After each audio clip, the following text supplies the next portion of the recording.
그냥 보고 직보한 적도 있고요. 직보가 만나서 말씀드리는 예. 건데 보고했습니다. 예. 대검찰청에도 보고했고요. 김영남 증인.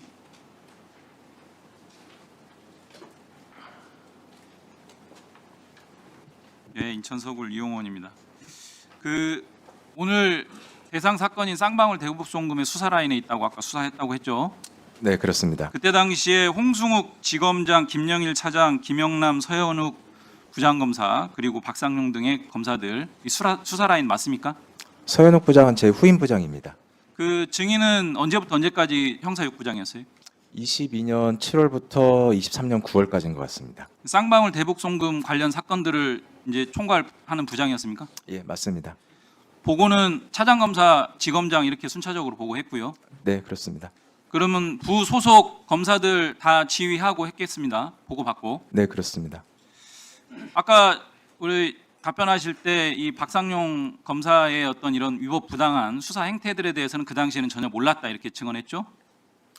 위법 부당하다고 전제를 하시면은 제가 거기에는 동의할 수는 없고요. 그런 사실이 없었다, 그런 사실이 있는지 몰랐다고 답변을 드리겠습니다. 외부 음식물 반입 몰랐습니까? 몰랐습니다. 연어 술 반입해서 같이 마신 사실 몰랐습니까? 몰랐고 그게 전제를 사실로 말씀하시면 제가 그거에 대해서는 좀 동의하기는 어렵습니다. 어떻게 인식하고 계세요? 그런 사실이 없었다고 알고 있습니다. 그럼 그런 사실이 없었다라고 증언한 걸로 남겨두겠습니다. 그 참고인 형식으로 김성태 그 쌍방울 직원들이 수시로 들락거리면서 수발 들었다라는 수준으로 그렇게 했던 부분들은 몰랐습니까? 그 부분은 좀 설명을 좀 드려도 되겠습니까? 몰랐습니까? 알았습니까? 일단 그 뭐 OX로 답변하기 좀 그래서 제가 잠깐 짧게만 좀 설명 좀 드리겠습니다. 짧게 설명해 보세요. 예. 그 김성태 회장은 제가 알기로는 크게 결정하고 전적인 지시를 내리는 사람이었고요. 그 지시에 따라 실제로 많은 임직원들이 업무를 수행을 한 걸로 알고 있습니다. 그래서 수원지검에 참고인 신분증을 가지고 출입한 것들을 알았어요? 몰랐어요? 예, 그 직원들은 출입한 걸로 알고 있었습니다. 참고인 수사 받고. 신분증을 가지고 출입하는 것은 그건 맞습니까? 뭐 그건 사실인 걸로 알고 있습니다. 그러니까 맞는지를 물어보는 겁니다. 참고인이 아니었잖아요. 참고인 진술 조서도 없고요. 참고인 맞습니다. 참고인 진술 조서 남겼어요? 올 때마다? 참고인 진술 조서를 남겼는지 제가 확인은 못했는데 그때 당시에 몰랐어요? 알았어요? 조서 남겼는지? 보고 받는 거 아닙니까? 그때는 매번 다 제가 체크를 하진 않은 것 같습니다. 하지만 실제 그때 참고인은 다- 맞습니다. 그러면 참고인 진술 조서를 남겼는지 여부는 몰랐다라고 증언 남기겠습니다. 정확히는 몰랐는데 예, 알겠습니다. 꼭 참고인 진술을 남겨야만 참고인인 건 아닙니다. 자, 윗선과 관련해서 어디까지 보고했어요? 수사 상황은 전부 다 차장, 검사장 다 공유를 했습니다. 지검장한테도요? 예, 그렇습니다. 직보한 적도 있고요. 뭐 그냥 보고 직보한 적도 있고요. 직보가 만나서 말씀드리는 예. 건데 보고했습니다. 예. 대검찰청에도 보고했고요. 대검찰청에는 수사 상황을 매번 보고한 걸로 알고 있습니다. 증인이요.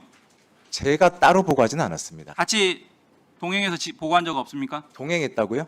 아니요, 제가 대검에 찾아가서 없어요? 보고한 적은 없습니다. 그러면 윗선 차장검사나 지검장이 대검에다가 수시로 계속 보고했다 이렇게 이해하면 됩니까? 그러니까 저희 수사 상황이 있는데 내부에 그렇게 보고했다고 알면 되죠? 예, 보고 절차가 있고 그거에 따라서 보고를 했습니다. 법무부에 보고했습니까? 법무부는 보고 안 한 걸로 알고 있습니다. 안 한 걸로 알고 있어요? 예, 제가 아는 범위에서는 없습니다. 화면 보세요.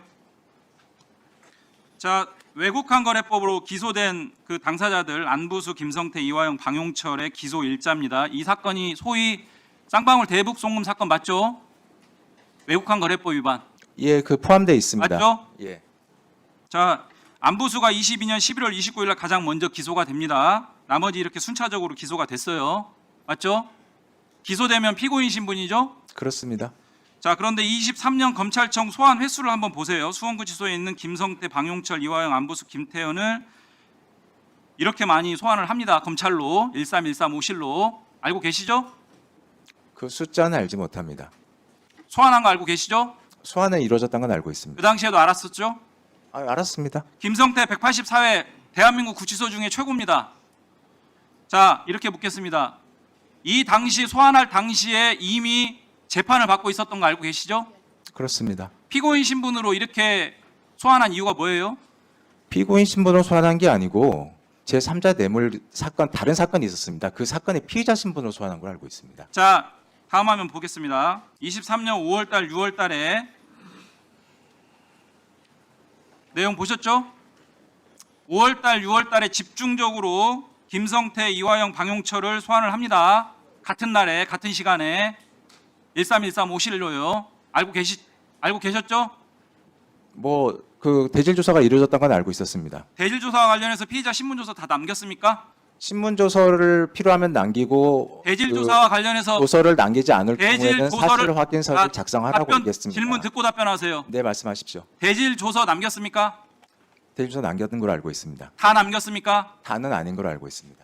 자, 피고인 신분으로 재판을 받고 있는 와중에 이렇게 다수의 소환을 하는 것이 있을 수 있는 일입니까? 피의자로서 소환했다고 말씀을 드렸습니다. 쌍방울 대북 송금 사건으로 불렀잖아요. 맞죠? 죄명과 구성 요건이 다릅니다. 쌍방울 대북 송금 사건으로 불렀는지를 묻습니다. 맞죠? 외환거래법과 제3자 뇌물은 구성 요건과 사건의 질문을 기준이 듣고 다릅니다. 질문에 맞게 답변하세요. 쌍방울 대북 송금 사건은 맞죠? 그렇습니다.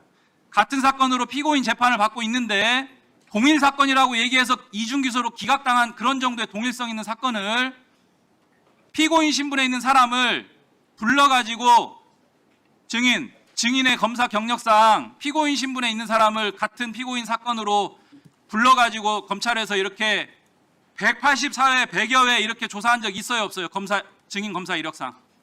피의자로 소환 조사를 했다고 말씀을 드렸습니다. 제가 묻잖아요. 전제를 피고인 신분으로 불러서 조사한 적 있냐고 묻잖아요. 피고인 신분이 아니라고 말씀드렸습니다. 제가 묻잖아요. 피고인 신분으로 불렀는지를 물어보잖아요, 일단. 피의자 신분으로 불렀다고 답변 계속 드리고 있습니다. 질문이 아니라 피고인 신분으로 피고인 재판 중에 피고인으로 부른 적 있냐 물어보는 거 아닙니까? 피고인으로 부르진 않았습니다. 없죠. 예. 그런 이력이 없죠. 자, 정용환 증인. 피고인 재판을 받는 피고인을 그 같은 사건으로 검찰에 불러서 참고인 조서 내지는 피의자 신문 조서 대질 이런 경우 있습니까, 없습니까? 저는 개인적으로는 없습니다. 자, 대법원에서요. 이런 피고인 재판을 하고 있는 와중에 당사자를 부르면 강제 수사는 위법이다. 명확하게 판단을 이미 내렸고요. 공판은요. 당사자 대등주의라고 해서 검사와 피고인이 양측에서 맞붙어서 싸우는 과정입니다. 그런데 그 공판 검사가 그 피고인을 똑같은 사건으로 불러가지고 속된 말로 막 조집니다. 있을 수 있는 일입니까? 대한민국 검찰에서? 계속 똑같은 답변을 드려야 됩니다. 박영철, 김성태, 안구수, 이화영 이 사람들 불러가지고 같은 공간에 있었던 거 아세요? 모르세요? 그 당시에 대질 조사가 이루어졌던 거 알고 있습니다. 같은 공간에 있으면서 대질 신문이 아니라 박상영이 없는 상태에서 같은 공간에 있었던 적 아세요? 모르세요? 그건 알지 못합니다. 교도관 진술들을 통해서 다 드러났는데 지금도 모르세요? 제가 그 내용을 확인하지 못했고 지금도 정확한 사실관계는 알지 못합니다. 예, 김영남 검사. 변호사입니다. 위원장님 김영남- 제가 이 부분에 대해서 예, 잠깐 한 말씀드려도 예. 말씀드려도 되겠습니까? 답변하세요, 그럼요. 네. 지금 김영남 증인이 말씀하셨던 사실 허가를 위원장이 김영남 증인이 발언한 것에 대해서 총석준 의원님 제가 허가를 받고 말씀드린 겁니다. 개진하세요. 그다음 허가를 받았습니다. 네. 이화영 증인. 예, 네, 제가 말씀하세요. 그 당시에 특히 2023년 5월, 6월 이 사이에 1313호 검찰실 등 수원지검에 불려가갔을 때 지금 김영남 증인이 진술한 사실 확인서 그런 것들 남긴 적 없습니다. 그리고 대질 신문 받은 적도 없습니다. 이 점을 분명히 말씀드리고자 합니다. 김영남 증인 신문 조서도 남기지 않고 사실 확인서도 남기지 않고 피의자라 대질 신문도 하지 않고 이러고 불러내면 불법이죠? 전부 다 이루어진 거로 알고 있습니다. 박상용 제가 증인의 윗사람이었죠? 위원장님, 제가 좀 말씀드려도 되겠습니까? 이 부분에 대해서는 지금 이 자리에 증인으로 출석하신 정영환 고검장님이 아까 받았습니다. 말씀하세요. 고검장님이 말씀하세요.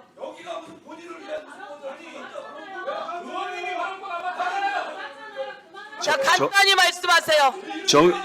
정영환 고검장님이 감찰할 때 제가 참고인으로 출석을 해서 4차례 출석을 해서 확인했던 내용들이어가지고 그 부분에 대한 자세한 것은 이후에 정용환 그 당시 감찰팀장님에게 물어보시면 그 정황에 대해서 상세히 말씀하실 거라고 생각합니다.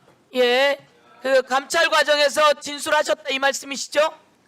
제가 진술했을 뿐만 아니라 감찰팀에서 다 확인된 내용들입니다. 그런 예. 조서가 없었고 심지어 조서가 허위로 작성되었고 그건 이후에 제가 차분하게 다시 한번 증언을 해드리겠습니다. 예, 오늘 국정조사가 이루어지는 이유는 앞으로도 그렇습니다. 검찰청이 폐지됐습니다. 왜? 바로 김영남 증인, 박상용 증인 등이 거기에 큰 기여를 했어요. 무소불위의 힘을 정적을 제거하는데 함부로 썼는데 그게 그대로 덮일 거라고 생각했습니까? 이 세상에 어려움이 있어도 그것은 세상에 나오게 되어 있습니다. 다시 하고 김영남 증인 들어가세요. 들어가기 전에 하나만 좀 여쭤보겠습니다. 그 증인 진술 중에 저 의견과 다르면 저도 발언할 기회를 주시는 겁니까? 발언 기회를 줄게요. 알겠습니다. 예, 들어가 계세요. 김영남 표정 보셨나요? 비웃는 듯한 표정에 삐딱한 고개, 비꼬는 말투까지? 묻는 것마다 전부 다 모른다고 해요. 조서도 없고 대질도 없었다는 이화영의 반박이 나왔는데도 전부 다 이루어진 걸로 알고 있다고 하네요. 저건 수사가 아니에요. 검찰청이 폐지된 데는 다 이유가 있습니다. 무소불위의 권력을 정적 제거에 함부로 썼는데 그게 그대로 덮일 거라고 생각했던 걸까요? 모가판과 함께 끝까지 지켜봐요. 여러분의 생각도 댓글로 남겨주세요.